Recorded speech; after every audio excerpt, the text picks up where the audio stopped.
Hello everyone, this is Gene again and I'm back with another video.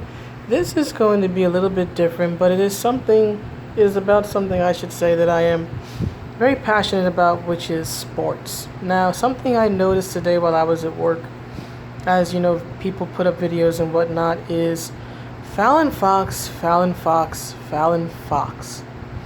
For those who may not know, Fallon Fox is a retired, at least at present, retired MMA fighter who is, at least to what the reports say, is the first and so far only trans female to ever compete in mixed martial arts, at least in American mixed martial arts. Who knows about other countries like Thailand and whatnot, but at least American mixed martial arts. She's the first trans woman to compete in the women's division.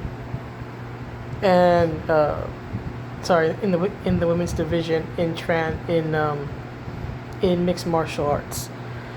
Now, there's an article out trying to, I guess, convince readers of the idea that Fallon Fox is the bravest athlete in history because of the fact that Fallon is openly transgender, right? Male to female trans. Now, this is actually something that I've been wanting to talk about. Trans people, in particular trans women, right? Male to female trans women in women's sports. But I wasn't quite sure how to approach it because it is such a sensitive topic. And I'll admit, even here, I'm not entirely sure how to say it because it is such a controversial topic, and it touches upon sports and it touches upon social issues and trans rights and all this stuff. So I'm going to do my best to be as objective as I can. And if you're offended by anything I say, please know that I am not trying to cause offense. I have nothing personal against Miss Fox, nor do I have any hatred toward trans people. I will admit it's not something I can personally understand. I never went through it. Closest I ever came was being a tomboy, but that is by no means the same as believing that you were born in the wrong body, right? So it's not an experience I have. I don't know anyone personally who is trans, so I can't ask them or speak to them. So I'm gonna try to keep this as objective as I can, because for me personally, the debate I'm more concerned about is the one regarding athletic performance, right? And the advantages that Fallon Fox had from a sports performance aspect and a fight aspect because of the fact that she is transgender. Now, for those who may not know, I just did a brief Wikia search on this. Fallon Fox, again, lived as a man, was born male, right, for many years, and at the age of, I believe, 30 or 31 in 2006, went to Thailand and had gender reassignment surgery. Then, I believe in 2013, 2014, started competing. Fallon Fox actually didn't have that many fights. She only had about 6 fights, I think it is, 5 wins and 1 loss, right? So her career was not all that long. I think it only lasted about 2 years. But naturally, due to her own nature, right, who she is and what she is from a gender perspective, right, may have been a brief career, but it's certainly one that was very controversial, right? So we have that. Here's the way I see it, and I want to be clear. I'm not trying to be rude or condescending, and I'm certainly not trying to erase trans people. And I want to be clear. I do think trans athletes do need a place, a space to compete in numerous sports, not just MMA. And this is something I do think the sports world does need to address as more trans athletes come out, right? Because they deserve to compete and play also. The question is, how do they do that, right? How do you get them involved? Like, where do you put them? That's the biggest question, I think, currently. that sports of all types are facing. But anyway, right? So here's the thing: Fallon Fox did not transition until she was 31 years old, right? So that means that when she was born male, right? With a man's body, right? Including a penis. She fathered a child back when she was a man. But more importantly, right? I don't know if more importantly is the right term, but follow me here. The biggest issue, in my opinion, is the fact that 31 years, right, with not just a male anatomy, but with male hormones, in particular testosterone. Well, I should say, I'm not quite sure if it's fair to say male hormones, because both men and women have testosterone. But testosterone is in much higher doses in men than in females. Just to be clear, right? Right, but again, right, let's say the balance of hormones, right, in the male body. Oh God, my. But anyhow, right, for 31 years, right, having the hormones, right, the hormonal balance for a man for 30 years of your life, right, that impacted, because again, went through puberty as a man, right, with the male hormonal makeup. That means that, right, height was impacted by that, right, by going through male puberty. Height was impacted by that. Physical strength was impacted by that. Bone density was impacted by that. Muscle strength and density was impacted by that. Aggression, personality, sex drive, right, ability to recover. So many things were impacted by that uniquely, distinctly male experience of male puberty. It's not just things like facial hair or a deeper voice.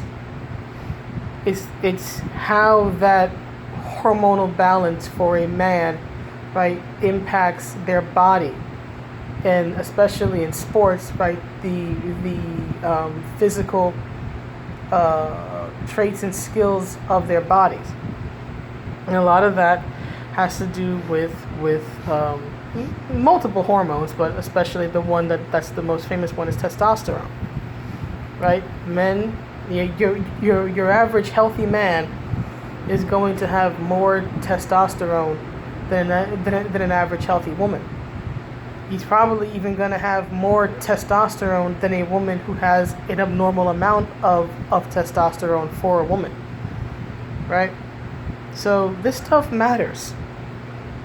Okay, testosterone, and again, right, the hormonal balance and how it impacts the human body is incredibly important, especially in sports.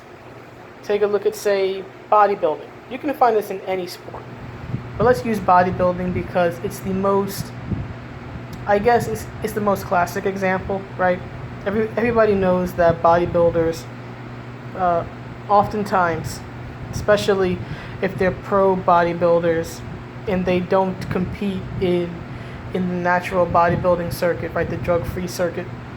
Everybody knows that bodybuilders use steroids, and they use various types of drugs, steroids, GHB,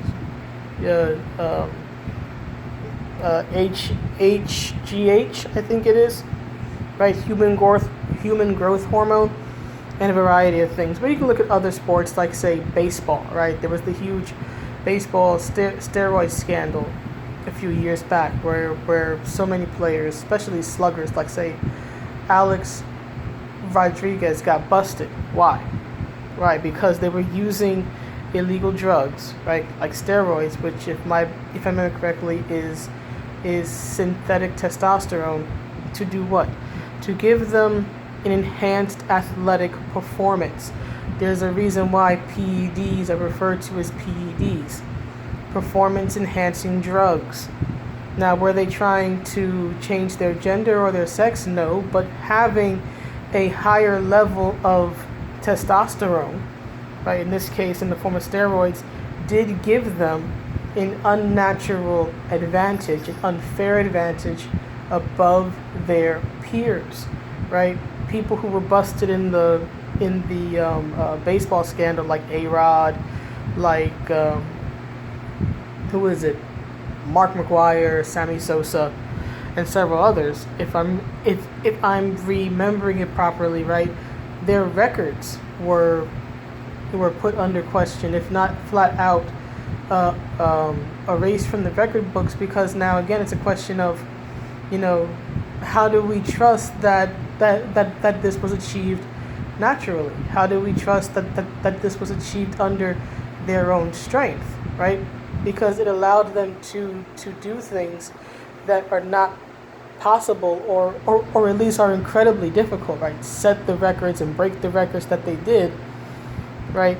That a natural athlete, right? A natural high level, high trained athlete can do, right? They were looking for a competitive performance and based advantage, and they found it in synthetic testosterone. And you'll see it in women's sports too, right? There was the Russian female athletes back in the 70s, right? Found out that the Russian government was doping them. What happened? It gave them physical advantages that their opponents simply did not possess, even though they were the same gender, even though they were well trained, right? Those drugs, right? Those synthetic versions of natural human hormones gave them an advantage. You cannot deny the impact of hormones, be they natural or synthetic, and their impact on human performance. They will make you stronger. They will make you faster. They will help you heal quicker. They will give you explosive strength and power, right? And we're talking about, again, high level professional and at times Olympic athletes, right? People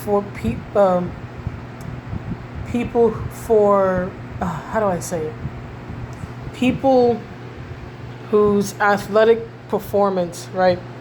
The smallest thing, right? The slightest thing means the difference between victory and defeat, between being remembered and forgotten, between failure and becoming a legend, between breaking a world record and being an almost has.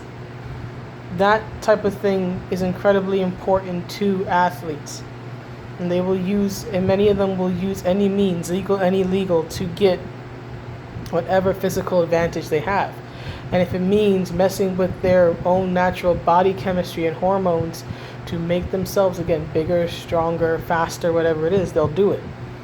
Now, what does this have to do with Fallon Fox, you say? Well, if people who are competing against others of the same gender are willing to do this, right, to gain a competitive advantage, how much more so do you think that Fallon Fox, right, who is transgender, who already has a natural advantage, and yes, right, and this is not to say that estrogen or other hormones that Fallon has taken or is taken does not affect their body chemistry, right? Of course, no doubt over the years it's made them physically weaker, right? But physically weaker than your average, say, male MMA fighter does not automatically mean as strong as your average female MMA fighter.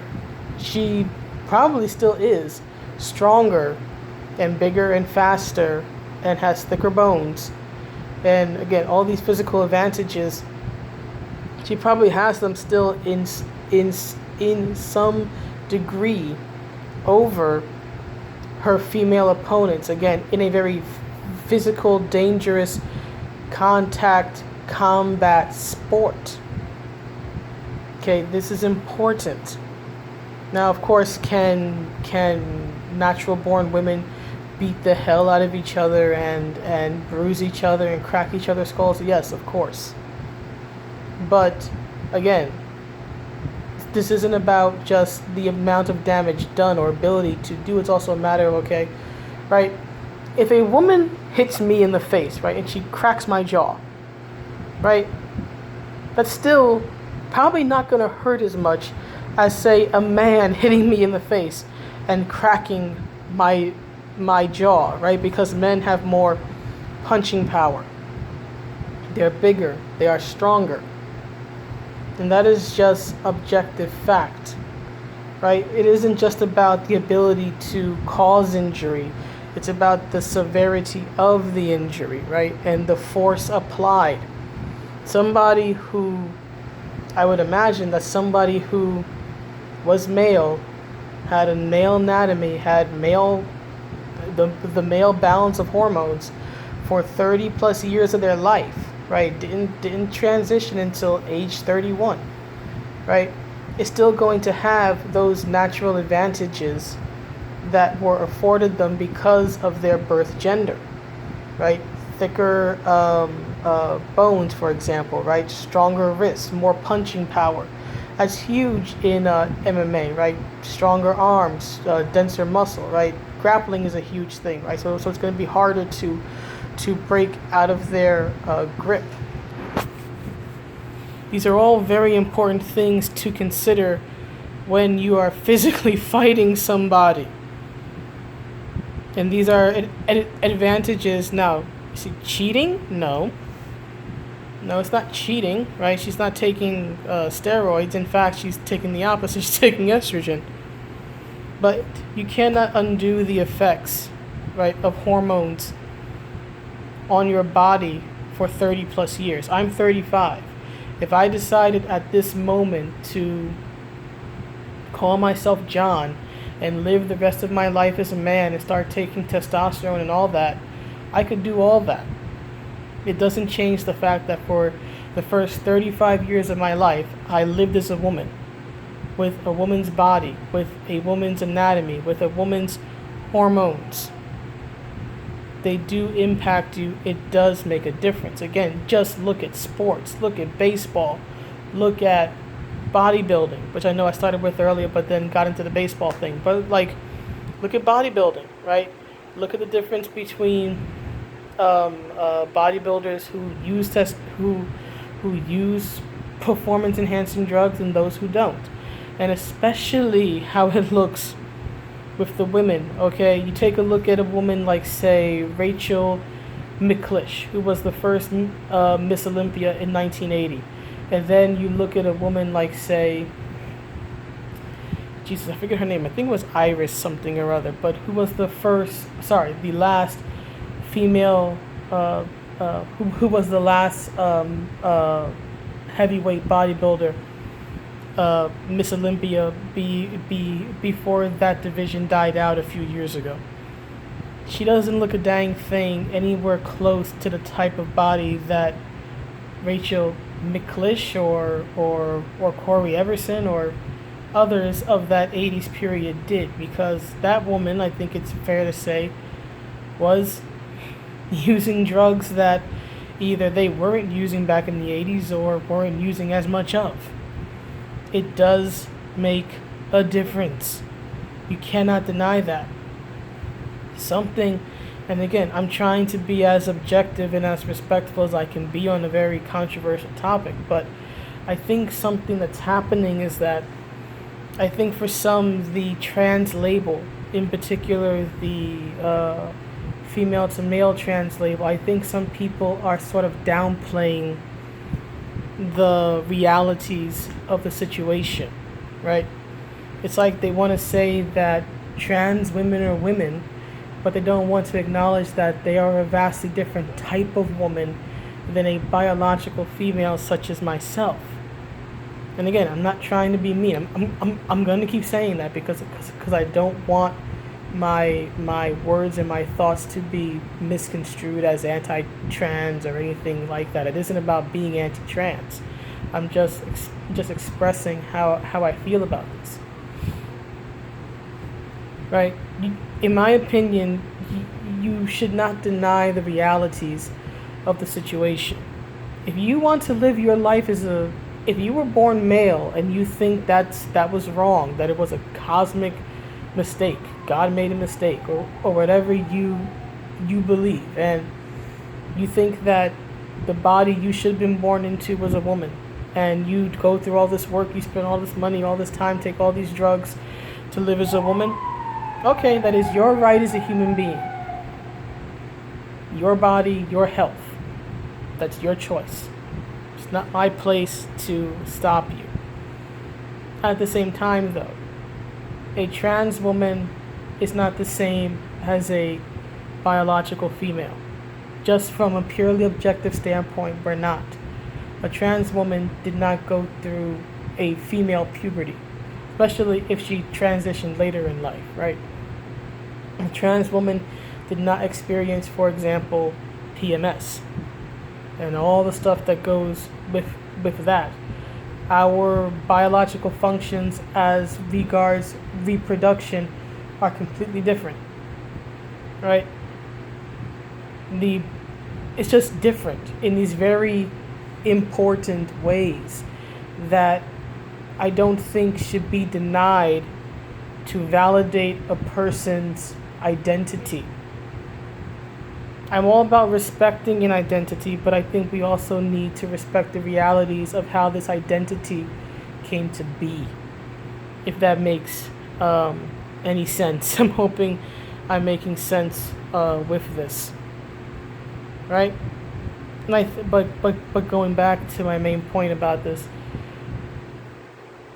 in my opinion, some people, and I think even Fallon Fox to a degree, are trying to act as if being trans is like being like any other woman, and that is just a difference of appearance, like how black people and white people and Asian people and Hispanic people look different than each other, and it's at best a cosmetic thing, right? Just a matter of appearance. No, it's not. Okay, being trans and being, say, black, right, or white and looking different because of that are not the same thing. Entirely different. Does being black give you an advantage fight-wise over a Latina? No. It has no say in your speed, your strength, your height, your grip, your punching power, or anything else. Does being a trans woman against a cisgendered woman make a difference? Hell yes! Because of the aforementioned advantages. Because of the hormonal cycle imbalance and all that other stuff that I've been ranting about for the past 23 minutes. Yes, that stuff makes a difference. Please stop denying that these physical advantages don't exist and don't make a difference. They do. And yes, there's always going to be some variety in competition. That is true.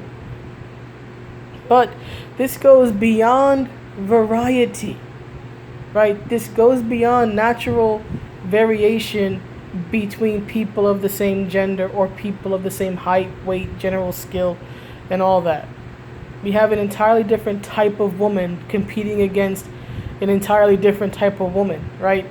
If competition like this is supposed to be like with like, right? Men versus men, women versus women. Trans woman versus woman is not like with like. It's different. It's different. We need to stop acting as if it isn't. It is. But anyway, back to the point. I do think that Fallon Fox has a right to compete. That being said, I think it's a matter of maybe they should make, if there's enough people they can find to fight, a trans woman's division and a trans man's division. Again, like with like. But until they find that, in my opinion, and again, not trying to be mean or disrespectful, but in my opinion, should Fallon Fox be allowed to compete against natural born biological women? No. No. The disparity is too great. Just because she's weaker, most likely, than your average male MMA fighter doesn't mean that she's still abnormally stronger than your average female MMA fighter. She just has too much of an advantage because of her biological chemistry. Which, yes, she I would say, in a sense, caused because she decided to transition. It's not an entirely natural thing, right? She's the one who takes these pills and made this decision. And I want to be clear again. Should she compete? Yes. They need a, if they can find enough people, have a trans woman's division, or allow her to issue challenges, right? And then whoever takes her up on her challenge, male or female, at least it can be understood that, okay, this person is answering a challenge. They understand that they are disadvantaged in this situation, and they accept it. They walk into this eyes wide open. That, I think, if it can be worked out, might be an interesting idea too. But to just basically put her into a women's division of an MMA, any MMA, UFC, Bellator, Strikeforce, whatever it is, just to put her in there because she identifies as a woman? Sorry, no. For her safety and for the safety of her competitors, no. And for the spirit of competition, no, I don't agree with that. Now, this idea of Fallon Fox being the bravest athlete in history, I want to be clear. Is Fallon Fox brave? Perhaps yes, in the sense of coming out as transgender in a very public way, having to endure the criticism, right, and all this stuff. Perhaps in a social sense, right, and in the sense of how sports treats people who are not heterosexual and who are not, within the norm, I guess you could say. Perhaps she's brave in that sense. I'm not going to take that from her. I'm not educated enough on the trans experience or trans rights or trans people in sports to really make a call in that regard. But if we're talking about just purely from a sports and athletic standpoint, I have to say no. I don't, at least I personally don't see anything brave in walking into a situation or demanding you be put into a class, a division, a situation where you clearly have the advantage. It would be like me going to the local basketball court, challenging a bunch of 5-year-olds to a game, and demanding that they let me play because I'm a girl and girls should be allowed to play basketball too. Our skill level, our differences in height, weight, size, speed, it all benefits me, right? I'm in a situation where I can clearly win. There's no challenge. There's no honor in that, in my opinion, and there's certainly no bravery. And in my opinion, with the Fallon Fox situation, and I would say in a very general, broad sense, with a lot of these issues with trans women in the women's division, yeah, I don't really see a lot of honor, right, or respect for competition in forcing yourself into basically a winning situation where almost all the advantage is on your side. So no, in that respect, from a purely athletic standpoint, I personally can't say that Fallon Fox is brave. And I want to be clear, I mean no ill will toward Fallon Fox. I don't mean this to be mean or abusive or harassing or anything. I'm just one woman with a history of sports and athletics and watching it and competing. And yes, I've competed against plenty of people who are bigger and stronger than I am. But that's because I accepted that. I accepted that those challenges. Sometimes I won, most of the time I didn't. But I went into it knowing that, okay, I'm the underdog in this situation. I made that choice. That's entirely different than, say, throwing a guy into a women's basketball game, right? Just saying, hey, he's playing now. It's like, when did you get here? How did you get here? Right? There is a difference in these things, and there is a nuance, and I think a lot of that gets lost in these conversations, right? People want to get so emotional, they don't want to look into the nitty-gritty of it all. But that's what I try to do. But anyway, those are my thoughts on it. Let me know what you think. And I will see you guys around. Have a good night. Bye.